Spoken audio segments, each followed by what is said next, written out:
Welcome to another edition of Journey of Hope. Stories of people that have been impacted by the healing ministry of Loma University Medical Center. People from around the world that are coming here to experience healing and hope and wholeness. Our special guests today are Alan and Ina Sovereign from Cottonwood, Arizona. They're going to share their story and their journey. Alan and Ina, it's good to have you here. And we want to learn a little bit about your background as we begin sharing your story. Alan, where are you from? Tell us a little bit about where you're from. I grew up in Idaho through my freshman year in high school, and then I moved to Portland. Okay. And graduated from high school in Portland. And got into what kind of work when you graduated from high school? Went into the Air Force, became a navigator on B-47s and B-52s. Then I went to pilot training and became a pilot. And flew for a few years? For who? After I got out of the service, I flew for Northwest Airlines for almost 28 years. Okay. All right, so you're a retired airline pilot. Yes. All right. Ina, tell us a little bit about your background. Well, I was raised in Montana, and then I moved, after I graduated from high school, I moved to Portland, Oregon to stay with my aunt. And I worked for the government basically there. Then I got married and rose my kids. Rose your kids, Yeah. raised your kids, okay. And you had how many children? I had 4. You had 4, okay. And we're going to learn a little bit about this. And Ina has written this book called The Potter and the Clay. And it's in the subscript here, Surviving Life's Hardest Blows with Faith, and a Smile. Yes. All right. If somebody wants to get this book, and we're going to talk about it in just a minute, how would they get this book, The Potter and the Clay? They can order it on my website, which is www.thepotterandtheclaybook.com. Okay, and The Potter and the Clay, where did you get the title from? Well, from reading the scriptures. And Jesus, God, is the potter, and I'm the clay, and he makes of me what he has in mind. So this is really your story, but it's his story about working in your life. Yes, it is. And, you know, we got a very interesting, we could talk about the book, but I want to talk about your life, which is really a part of what this book is all about. Ina, you moved from Montana and went to Portland. Mm-hmm. And just tell us a little bit about your background and about your marriage, and you had some children. And I married my high school sweetheart in Portland, and then when he got back from Korea, we moved to California on the Marine Corps base. And when he got back from Korea, he was pretty much a drunk, and he was very abusive. I wasn't anticipating that. So I had to deal with a lot of that. So in other words, he wasn't that way when you got married. Right. And he went away into the service and come back from Korea, and he's all but maybe even an alcoholic. And, oh, yeah. And so this began affecting your relationship. How long have you been married at this time? Well, we had just gotten married before he went to Korea, and then that first 7 years were just hell. After he came back? Yeah, after he came back, yeah. Okay. And did you have any children at this time? Yes, we had my son, Howdy. His name is Howard. We called him Howdy. Okay. And then a year and a half later, we had Tammy, my only daughter. That was your daughter. So, and you're not in the picture this time. No. This comes much later, although I learned later on that you were in the picture early on. But, you know, your book is the story. And so you had a marriage, and your husband became an alcoholic and was very abusive. You had 2 children, and then something happened to Howdy.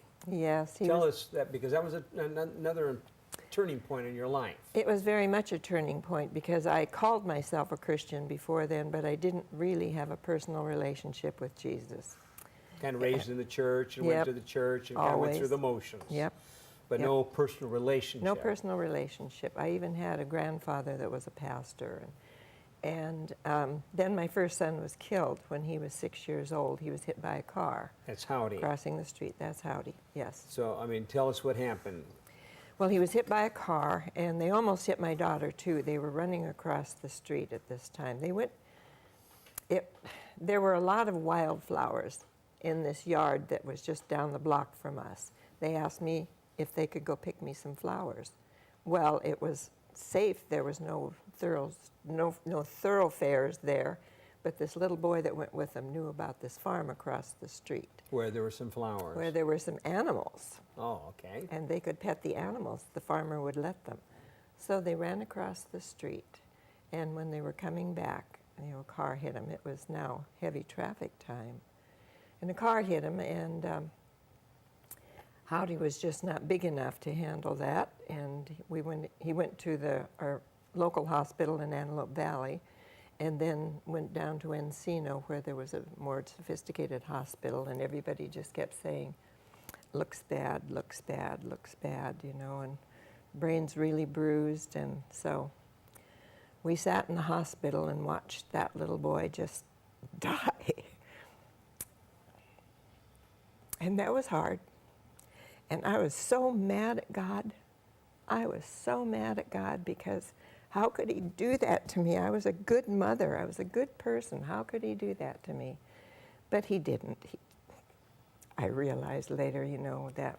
It comes later that you realize Yes, that wasn't God right. that did it, but it's a Right. natural response to blame God and why me and Mm-hmm. why little Howdy, 6 years old. This must have been devastating. It was. And then 6 months later, we had to move. So I didn't even have any friends. Now I'm a stranger in the neighborhood. So where did you move to? To Buena Park.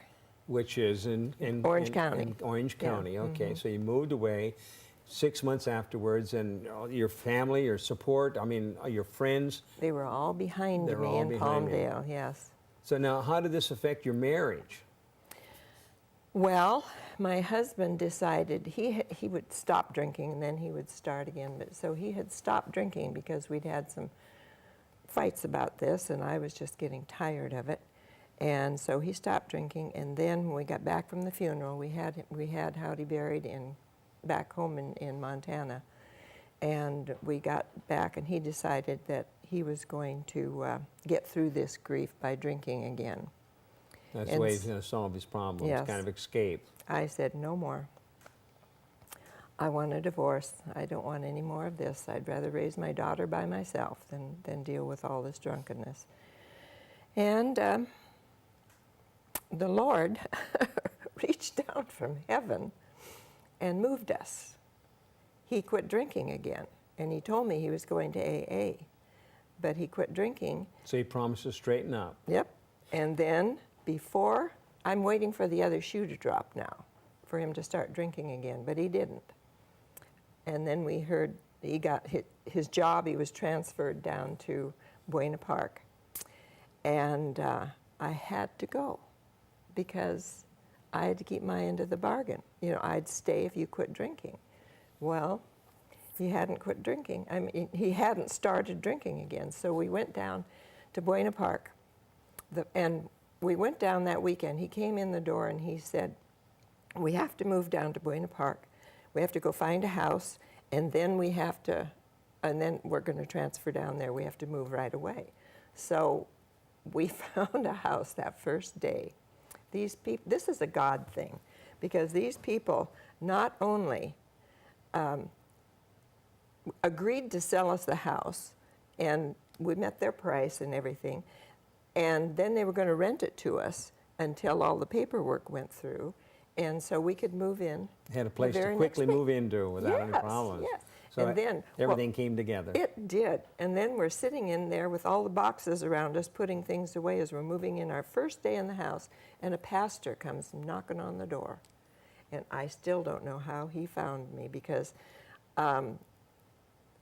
I hadn't been going to church all that steady, and nobody knew us up in Palmdale. They hadn't come to visit us or anything. All of a sudden, here's this man of God, and he was a good Bible teacher. So he said, come to church Sunday, and my husband said, I think we'd better start going to church if we're going to save our marriage. Well, I didn't want to save the marriage. But you'd made an agreement. I'd made an agreement. So we started going to church. That was the friendliest church. Everybody greeted us, And then it happened to be an every member visitation Sunday. Well, we were potential members, so they came to visit us at our house. Gee, would you like to sing in the choir? Gee, we have a women's Bible study. Would you like to come to our couples club? Would you like to do this? And we just kept sitting there. Yes, we want to. We're do. ready. We're yes, ready. We did. Yes. And then we started going to church, and they had an adult Sunday school class there. And so we were going and we were getting involved. I was getting acquainted with some of the women, and I started having some health problems brought on by depression. So I asked a neighbor for a good doctor, and now God stepped in again. And I met Dr. Elmer Drews, good old Baptist. He was a Sunday school teacher in the Baptist church somewhere around the neighborhood, and he he put me on the spot, and he said, "Are you a Christian?" Well, yes, I'm a Christian. I'm an American. I go to church. I believe in God. Well, Satan believes in God, but anyhow, I thought I was a Christian. He put me in the hospital for acute depression. And then every day he would come and visit me in the hospital, and he would ask me, where was my Bible? And where is this in the Bible? And where is this in the Bible? Well, I didn't know. And I was so mad at him. My roommate in the hospital thought he was my pastor. And then he'd come and he'd look at me and he'd say, I see you've got your TV guide. Why don't you have your Bible? I thought you were a Christian. And I get so mad at him. And then I didn't think I was ready to go home, but he did. So he sent me home because they really needed the hospital bed. Then I was really mad at him.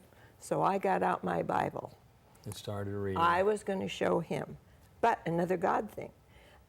I had the old King James Version. And that's the time that God put good news for modern man onto the Right, surface. it came into contact with I it. could read the Bible and understand it, and I just devoured that. So this was a turning point, really, in your life. It really was. Where you really began to develop a relationship with Jesus. Well, and by this time, has your family grown? Well, we had 2 more sons. You had 2 more sons. Yeah. And the second son what was his name? Ricky. Ricky. Mm-hmm. And then you had another really terrible experience. Tell us what happened with Ricky. Well, How he died at the age of 6. yes, Ricky Okay. was 5, Ricky was 5, and what happened? and we got him a used bicycle for his birthday, and he learned to ride it, and he was riding it in the street. And my girlfriend called me, and she said, I know Ricky's riding that bike in the street. So I went out the front door as he's coming around the block, and I grabbed him, and I said, I'm taking the bike. Because you rode in the street, if you ever ride it in the street again, I'm going to throw your bike away. You can't ride it for a week. Absolutely. Oh, that was his favorite thing in the world. So he was just heartbroken. 5 years old. 5 years old. Every day, Mom, can I ride my bike today? No. Why? Because I rode it in the street. Okay, Saturday came, and he could ride his bike. I mean, he got up. Can I ride my bike today? And he's eating his breakfast and brushing his teeth, and out he went and he got on the bike. And he was just happy as he could be. And about an hour later, he lay dead in front of my house. Because He rode into the street. he rode out on the street, and Yeah. a car came along and hit him. Yeah. So you lose a second son at the age of 5. Yeah. So where was God in all this? It was easier the second time because I knew him. You know, he was You He knew was God. there. I knew I mean, God. God knew you, and you knew Jesus. and I could get comfort from the scriptures, and I had all these Christian friends You now. had a real support family now that Yes. it doesn't make it any easier, but it enables you to go through it. Right. Yeah, so it's still a terrible thing. So we need to kind of fast forward this because we want to talk about Alan here, but you ended up eventually going through a divorce. Yes, that was. The Lord moved us up to Alaska. Then He moved us down to Samoa. Then we moved us back up to Alaska. And my husband decided he wanted a divorce. And I was shocked because he was becoming a good husband. He was Finally so nice. shaping up a little bit. Finally, Yeah. he was just loving and kind, and he was gone all the time, mostly. But when he was home, he was just the most loving husband, and I just thought this was wonderful. Finally, after all of these bad years, it was really getting good. And he came home from Oklahoma City and said, "I want a divorce." I said, "Have you started drinking again?" Total surprise. Yep. And he said, "I can drink if I want to." He said, "No." He said, "You've changed me. You've made me good, and I don't want to be good." So I suffered through that. I fought it for a year, but Finally went through the divorce. And then, as often true, there was kind of a rebound, and you met somebody that you thought was Mr. Wonderful. And what happened? yeah, Dr. Jekyll and Mr. Hyde. Right. He became Mr. Hyde. He was really the worst husband anybody could have. He was very abusive. He was raised abusive, and he treated me that way. So that was really awful. And then I found out my son was gay. Now, this is your remaining son. This is my remaining son, Ron, and he was gay. He was one of the main soloists for the Seattle Gay Men's Choir. And that broke my heart. And So another devastating experience. You, first of all, you find he's gay. You find out that his partner died, and he's trying to tell you that he's gay, but you're not hearing and picking up the signals. Finally, you learn that he is gay, and you know you have a special love for this boy. I mean, he's your son now. The other two have passed away, Right. and so this had to be a devastating experience. It was. It was really, really hard. I love you, Ron. You know, I'm not going to throw you away like a lot of parents do. Sure. When they find their kids are gay, they just don't ever have any contact with them. I couldn't do that. I couldn't. So we remained friends and agreed to disagree. But then his boyfriend got AIDS and died, and then Ron became So you've had HIV. one crisis after another. And your book is entitled The Potter and the Clay. And it's only because you knew who the potter was. And you're the clay and being molded and being shaped and all these different experiences. And we want to end up on a positive note, and your book does. I mean, you go through one crisis after another, one problem after another, but God is there, and He's seeing you through, enabling you to make it through. Well, let's come to Alan now, because Alan, I need to find out when you first met Alan. I mean, When I lived in Portland. when you lived in Portland. We're talking about many years ago. It had been 47 years since I'd seen him. We were living as brother and sister in my aunt's house in Portland because he was coming. Well, he can tell you about that. But anyhow, I was at a high school reunion, and all of a sudden Alan calls me. I'm at home in Montana. Out of the past. Out of the past. "Hi, you remember me? Alan Sovereign?" I said, "Sovereign as in king, right?" And we laughed. And he says, "Yeah." He says, "I'm going to be in Southern California in October. I thought maybe I'd come and see you." I said, "That would be great. And we could have dinner and talk about old times." And the So, rest is history. The rest is his story. Okay, Alan, so pick it up from there. You end up making a trip and get reacquainted. Tell us what happened. Well, I called her, and her voice sounded so good on the phone that, And what you didn't say is you'd lost your wife. yes, I You lost your her to wife cancer. okay, a few years earlier, okay?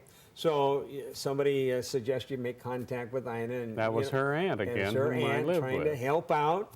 And it's been 40, 45, 47 years. 47 years. So you began the courting process. Right. And it was very successful. Yes. Okay. So tell us what happened. You made a trip to see her? I did eventually, but I called her, and her voice was so good on the phone, and so the next day I called her again, and she really didn't understand. And then I waited a day or so and called her again, and pretty soon I was calling her twice a day. We had a telephone courtship.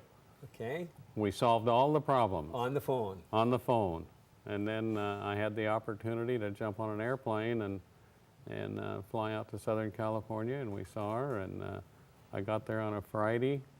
We spent Saturday together, and Sunday morning I proposed. Wow. You know, when he makes a move, he doesn't, I it know, doesn't take and too I long. thought He can't be saying that. Yeah, but it is. So, did she give you an immediate answer? No. Oh, no. I- You were ready to get an answer, Yeah. and you made the proposal, and how long did she take? Oh, I don't know. After about 30 seconds, I said, "You haven't answered me yet." Seemed like a long time to you. It did. It's just 30 seconds. Yeah. Okay, so And she she- finally agrees. Yeah, she said Okay. yes. And I know that before you were some friends were planning a big wedding for you. Yes. Some longtime friends, and you were going to be taking a trip. Yeah. If I remember correctly. Right. And you were going to get together, and you didn't want to take the trip because you weren't married yet. The main wedding that was going to be taking place was not for a few more weeks that everybody planned on. So what did you do? She said, "Would you like to get married twice?" And at first I said, "No, I don't want to get married twice." And she said, "Well, I wouldn't be comfortable coming to Denver Traveling with you. and In a not being motorhome. In a married, motorhome. In a motorhome. And so finally I said, "Yeah, I will." She said, So- "Okay, then I'll come." So you went to a justice of the peace. Yes. So everything was appropriate. Yes. All right. So you're married, and everything's going fine, and then you learn that you have cancer. Yes.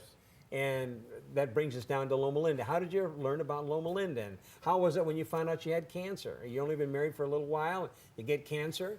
Well, we've been married almost 12 years. All right.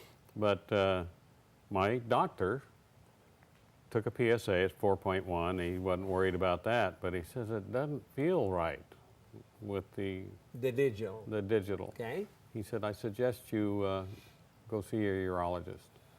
So I did, and about 10 days later, he takes a PSA, and 2.7. It went down. I thought, boy, that's good. And he gave me a DRE, and he said, "I agree with your doctor. It Something's doesn't feel right."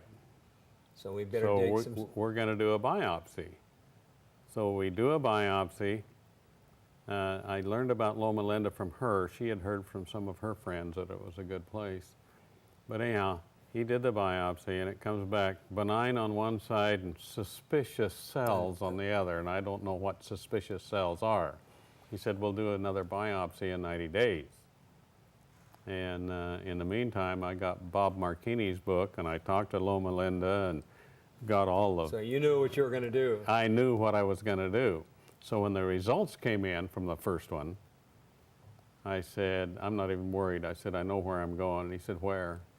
I said, "Loma Linda for proton." Ooh, he just exploded. You know, it's experimental, you know, and if it's so great, why doesn't every cancer center have proton therapy? Yeah, experimental. We have Yeah. treated, 15,000 patients. 20 Been at it years. For 20 years Yes, now. yes. And they're building more and more centers. And the fact Yes. that it takes 150 million to build a new one is a little bit of a deterrent. So anyway, you made your way to Loma Linda. Made my way All right, here. we're looking back on your experience now. Tell us what you've been doing since you've been at Loma Linda. I mean, you're ready to head back to Arizona. Yes. You've been here at a pretty good time here in Southern California. Yes. Tell us what you've been doing since you've been sick and being treated here for cancer. The treatment for cancer is non-invasive completely to me. He was afraid he was going to lose his hair, but Yeah, Yeah. but I can see that we've really hung on to it. Yeah, well, I think we hung on to one of them anyway. Yeah, right. Actually, the eyebrows are still there. So anyway, But anyhow, the first couple of weeks until you get organized on what you're doing, it just seems like, my goodness, it's so busy I can't do anything. But since then, it's been potlucks. It's been, I call it a care group with the support center on Wednesdays.